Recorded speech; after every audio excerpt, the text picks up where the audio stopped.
Here in the United States, we focus mostly on dairy cows, but actually in much of the rest of the world, goat's milk and goat cheese are the preferred dairy products.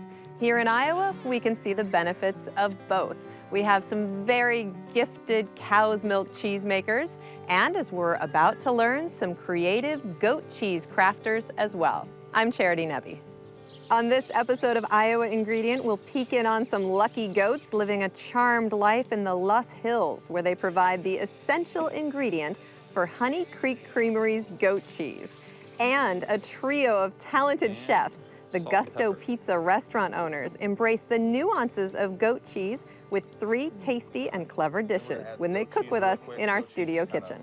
All that and more coming up next on Iowa Ingredient.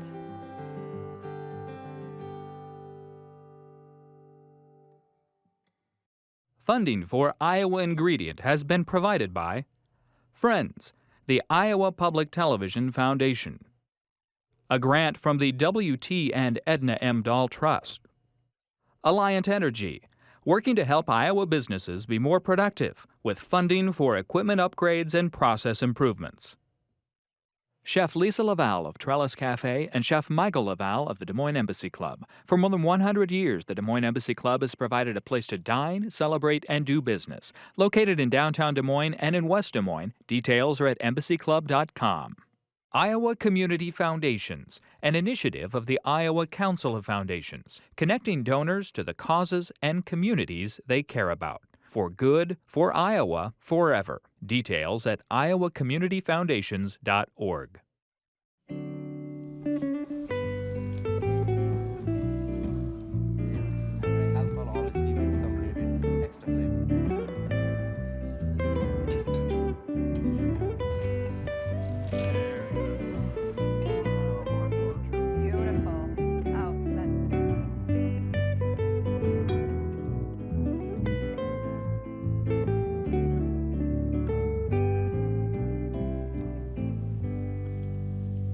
Goats were one of the first species of animals domesticated by humans. That's probably because goats are natural nomads, and they could just go with the flow whenever the humans needed to move around. So it's no wonder that goat cheese has been produced for thousands of years. It certainly has a firm footing in Spain and France. Here in Iowa, small batch cheesemakers have been introducing fresh new flavors to goat cheese lovers. Whether they're infused with herbs or blended with roasted red peppers or pecans, Iowa goat cheeses have an appreciative following and a flavor all their own.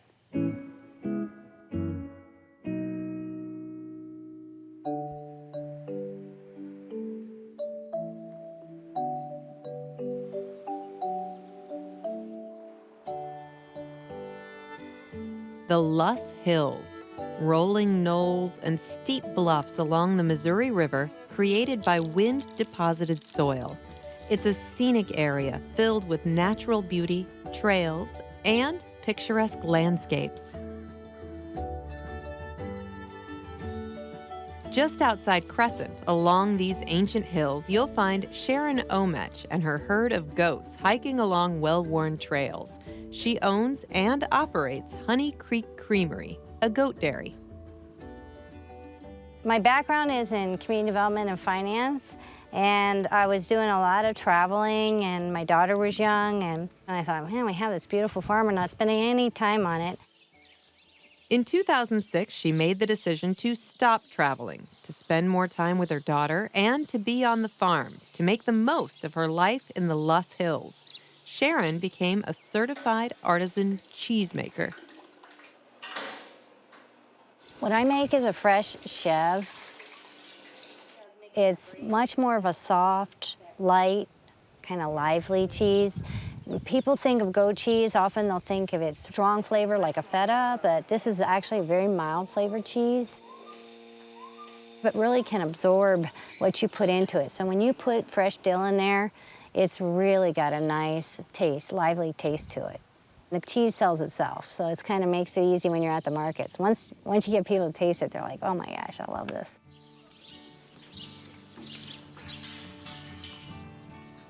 I just like to share a little bit of you know, a glimpse of this is what the life is like, because we're in a metro area, which is great for a retail standpoint for the cheese. But like I said, I just feel like this is our little escape out here.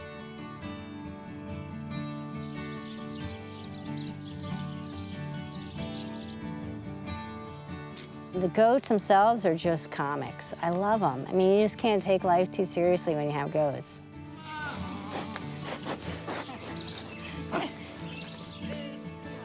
They're sensitive and social, and they like their routines, and they're very smart. So, like I said, they're the best colleagues I could have.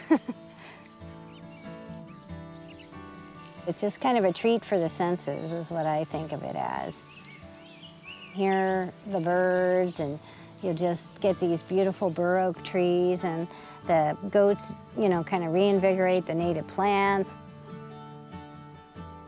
It's really a special place, and it's kind of my sanctuary. So I just think for me, it's a treat to have a job where I can just enjoy this every day. Come on, gotta go.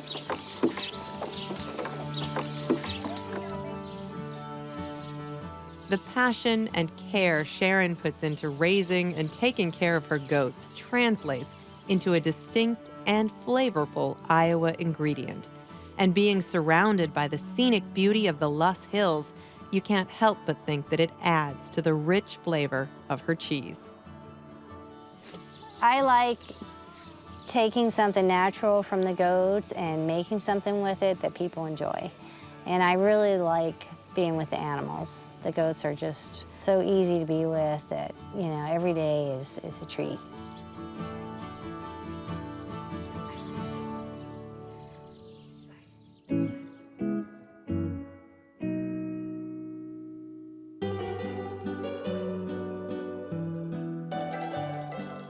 The traditional pizza pie, a pretty amazing Italian legacy, and of course, an American favorite.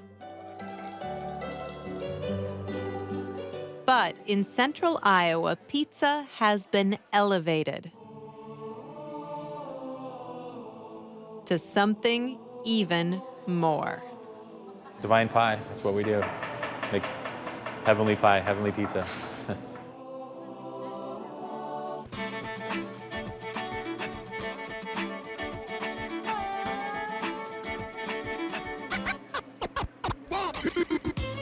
With locations in the Des Moines area and more regional spots on the horizon, Gusto Pizza and its 3 owners and culinary gurus wholeheartedly respect pizza's traditional flavors.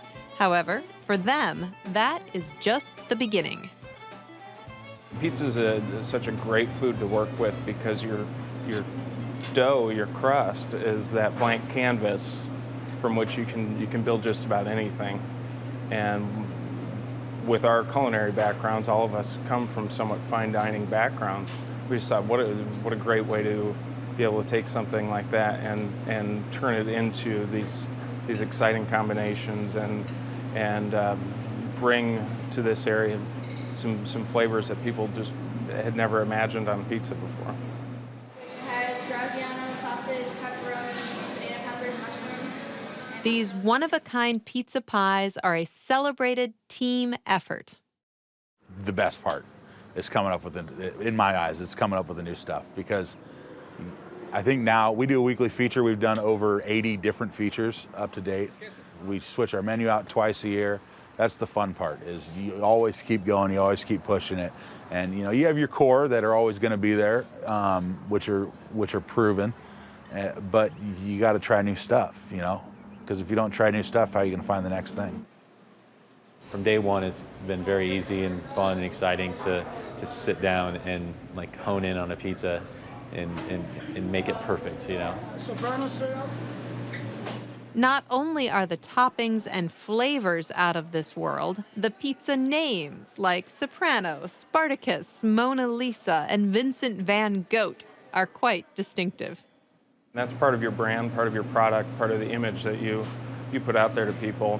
And yeah, it's a fun part of the process. You come up with the pizza and then you've got to figure out the name that kind of captures the ingredients and the emotion behind those pizzas. Using fresh, local ingredients whenever possible, Gusto Pizza's menu also showcases sandwiches, pastas, soups, salads, and more. The pizza dough recipe is a secret, as all good dough recipes usually are. But Gusto Pizza's mix of flavors and personality are elements that customers young and old can see, feel, and taste.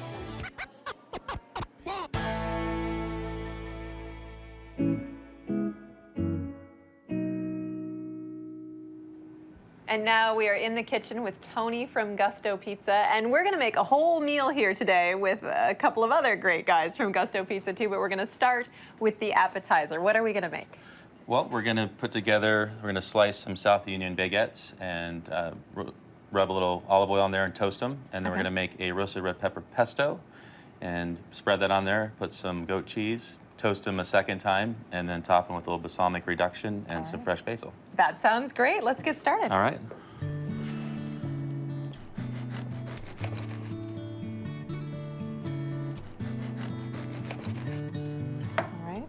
So I'll hand these over to you if you want to brush those with a little bit of olive oil. And the olive oil has some rosemary in it? Exactly.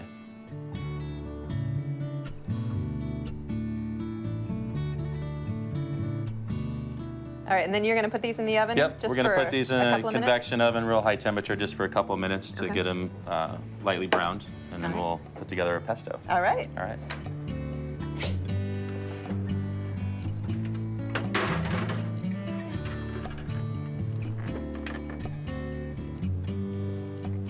All right, we're all toasted up. We are. So what's next? The fun part, we're going to make a roasted red pepper pesto today. Oh, awesome. So we'll start off with the obvious, so some roasted red peppers, some mancini peppers, and then we're going to add a little bit of garlic. Fresh garlic is important, so please don't use granulated garlic. We're going to add a little bit of honey, which will kind of soften up the brininess of the peppers and make that roasted red pepper a little more pronounced. And salt and pepper.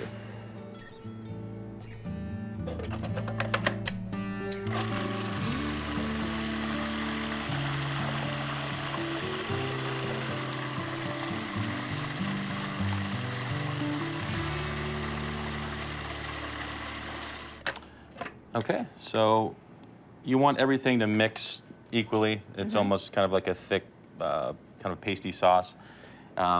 But we are going to add our final ingredient. This is important as well that you add this last because you want to keep the texture of this is pecorino romano. Okay. So you want to add this last and just gently fold that into the mixture here. All right, so you're not gonna turn the food processor back on? Just a couple quick little jolts, but we'll start off a little bit here. About 3/4 cup of romano. And like I say, just want to gently give it a couple turns. So, and we're gonna add a little bit more. It's a little runny, and then we'll taste it too as well. So it's got to be hard to overdo. So this is important. Not only does it add the texture, but also adds a salt component to kind of round off the pesto. We did the first passing through the oven with the olive oil and the crostini just to get that nice firm canvas. So we're gonna add a little bit of our pesto on here. And again, you want to, less is kind of more. You don't want to go too light, but if you add too much, it'll just be a soggy. Right. The crostini should be crusty. Exactly. All right, so add a little bit of the goat cheese, and we'll toast it one final time. Then we'll pull it out and finish it with the balsamic glaze and some fresh basil leaves. Wonderful. It's good stuff.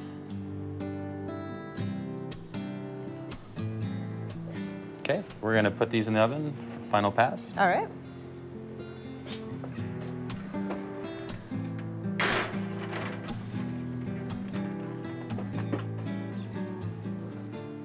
All right, they look wonderful.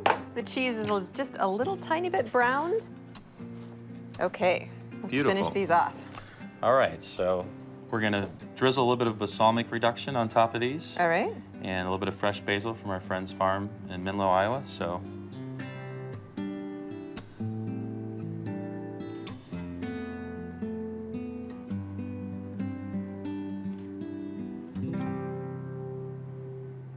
All right, well, let's try. These are beautiful. And delicious. Tony, thank you so much. It was a pleasure. Thank you. All right, we've had our appetizer. Now it's time to make salad, and Josh is here with me from Gusto Pizza to do that. And this is a salad that uses goat cheese, right? Yeah, and this is one of my favorite salads. We call this the quinoa continental, and it incorporates mixed greens. Today we've got just a traditional spring mix. We're going to add some quinoa, which is great not only for its health benefits, but it also adds a nice texture to the salad. A little bit of red onion. We've got dried cranberries and pepperdew peppers. Wonderful. And this is something that you could change up seasonally depending on what kinds of produce is available, right? Absolutely, absolutely. What we like to do a lot of times in the colder months is maybe incorporate butternut squash as a nice addition to this salad. So there are a lot of different varieties, different options that would work pretty well. All right, well, let's mix it up. Okay. So I've got the quinoa. And it's just cooked quinoa, nothing extra in it? Right. You may want to cook that in a little bit of vegetable stock to add some flavor. That's a nice way to do it as well. Our red onion. All right.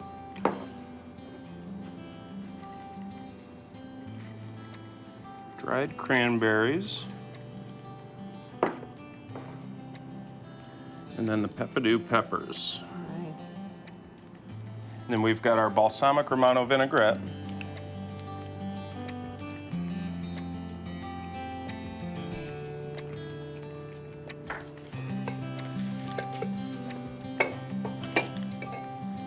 And you add the goat cheese at the end? Yeah, I just like to keep the cheese on the top. Just kind of visually appealing, I suppose. Thank you. And then for the goat cheese, we'll just crumble that over the top.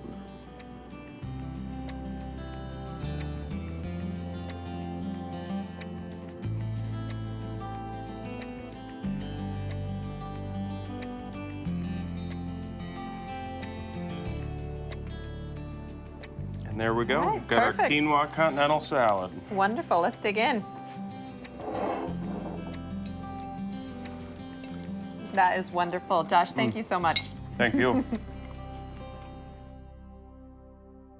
And now it's time for the main course, and Joe is here from Gusto Pizza, and we're gonna make pizza. We right? are gonna make pizza. All right, with goat cheese. Yes, we call this the Vincent Van Goat. We're gonna have rosemary olive oil, honey ham, Genoa salami. We're gonna have some fried peppers, capers, and of course goat cheese. Oh, wonderful. So every pizza obviously starts with the crust. Yes, and if you want to know about making pizza crust, you can go to our website. We have already done a pizza crust lesson that's up on the web. So, We have. but now we're at the point where Now it's we're gonna time do to it. roll it out. So after it's rested, you're gonna push it down a little bit. We're gonna add just a little bit of flour, just makes it a little bit easier to work with. Sometimes it can be sticky, depending upon even how the weather is. So I start and I'll just push down in the center and work it out. Okay. And you're not a throw the pizza crust in the air guy? You can be, but that's a little more difficult. All right. So you're showing us how we Someone can do it at invented this a home, long right? time ago, and it's much easier. Okay. So, just like you would with any roll out, each way, just kind of keep going. And you can go however thick you want, however thin you want. We'll just go in and we'll just pinch up a little bit of a crust, because everybody likes crust, right? Yep. Kind of Everybody here. Kind of helps keep all the toppings in. So we don't have a red sauce on this one. It's a little non-traditional. So we are going to do a rosemary olive oil. All right. Simple, just fresh rosemary chopped up. We're going to brush it, and on this you want to brush it all the way out to the edge. It'll give your crust a nice brown, and it'll give it some flavor too. So you're not just eating a boring, bland crust.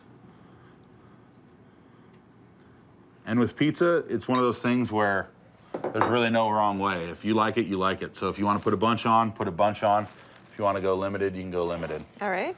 Next, we're going to do the honey ham and the Genoa salami. So you just kind of layer it out. Same with the toppings. If you want to load it up, load it up. We, at the shop, we kind of try to find the balance between enough flavor without overwhelming. That makes sense.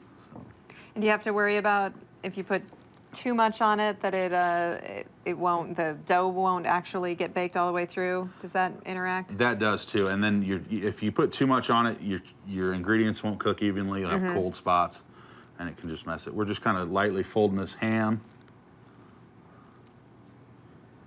Wonderful. If it'll stay If folded. it'll stay folded for us. All right. Then we're gonna add the goat cheese real quick. Goat cheese is kind of a little messy, so, but you'll just crumble it out on there. I like quite a bit of goat cheese. So. All right. Goat cheese, it doesn't melt quite like it doesn't. some of the other cheeses. It's not gonna melt and flatten out, but it'll get softer, and you'll take it. Warming it up you'll have a bit more flavor on it when it's warmed up, rather than eating it cold or even at room temperature. So. The fried peppers, you just buy them canned. If you want to fry your own, you can fry your own. They smell wonderful. And then capers. Capers, and the capers have, of course, on most pizzas capers right now. and a little bit of garlic on there. So. Yeah, is that ready to go in the oven? Ready to go in the oven Wonderful. now. So we have this at 450. We're going to set it in.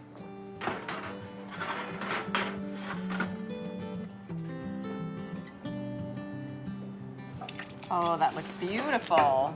And you bake that at 450. 450, we went about 5 minutes, spun it around, went about 5 minutes or more. And we like to doctor this one up after it comes out. So what we do is we take a little bit of this balsamic vinaigrette. Oh, wonderful. It adds a nice little sweetness that balances a lot of the salt that's on there. And then we'll sprinkle some Romano to kind of soak up that oiliness. It adds a nice little nuttiness and finish to it. So. Terrific. All right, let's try it. Wow, that is delicious. I'm gonna have to put goat cheese on all my pizzas now. Joe, thank you so much. Thank you very much. Wonderful being here.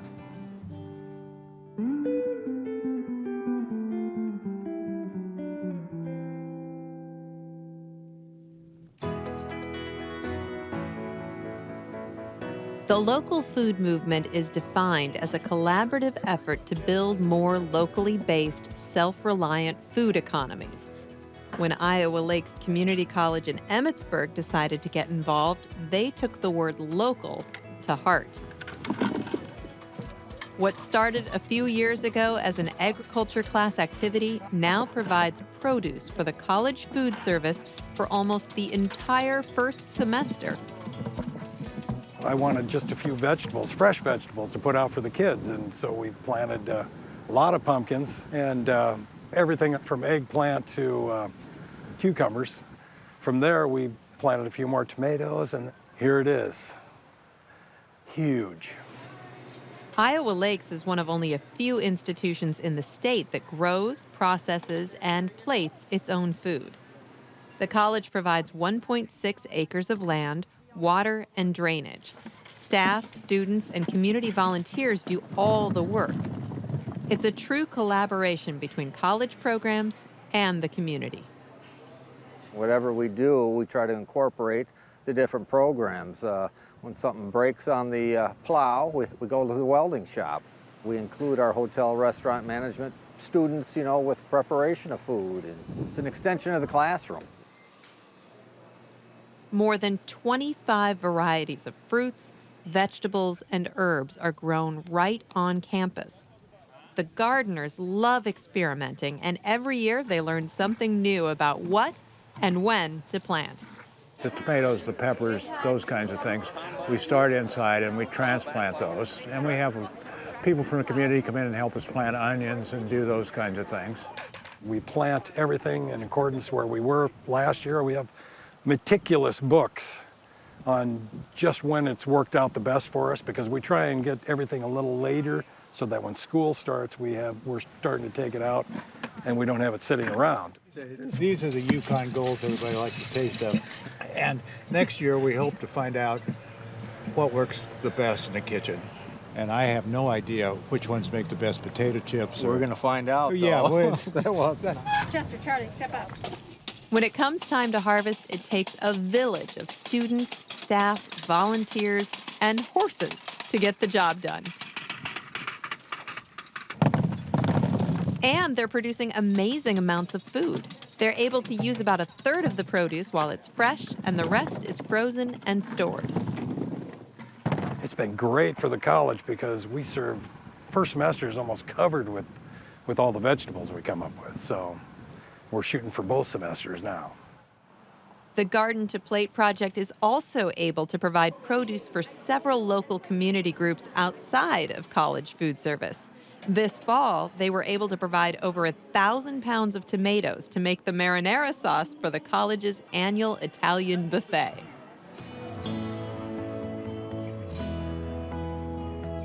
You can show not only the college administration, but you can show these students that it can be done right here in our backyard. You know, a lot of kids take it for granted. A lot of grown-ups take it for granted. You go to the grocery store, you buy produce. A lot of people don't know where it's grown.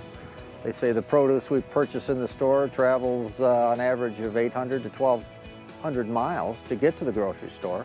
And, you know, we're 200 yards out the back door of our food service doing it right here. So. While the college is definitely saving money growing their own food, they feel the real value is being able to serve students, faculty, and staff high-quality, homegrown produce.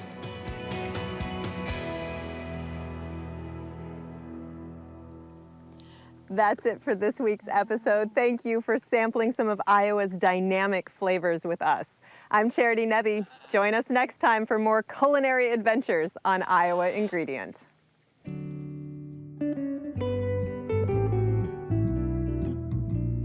As you can probably guess, the Iowa Ingredient staff is fond of all things that celebrate Iowa food. And in 2014 and early 2015, we visited the amazing restaurants, farms, and other food venues featured on this program. But circumstances can change, so we encourage you to call ahead if you're planning a trip of your own. We hope you get the opportunity to sample some of Iowa's tasty flavors for yourself.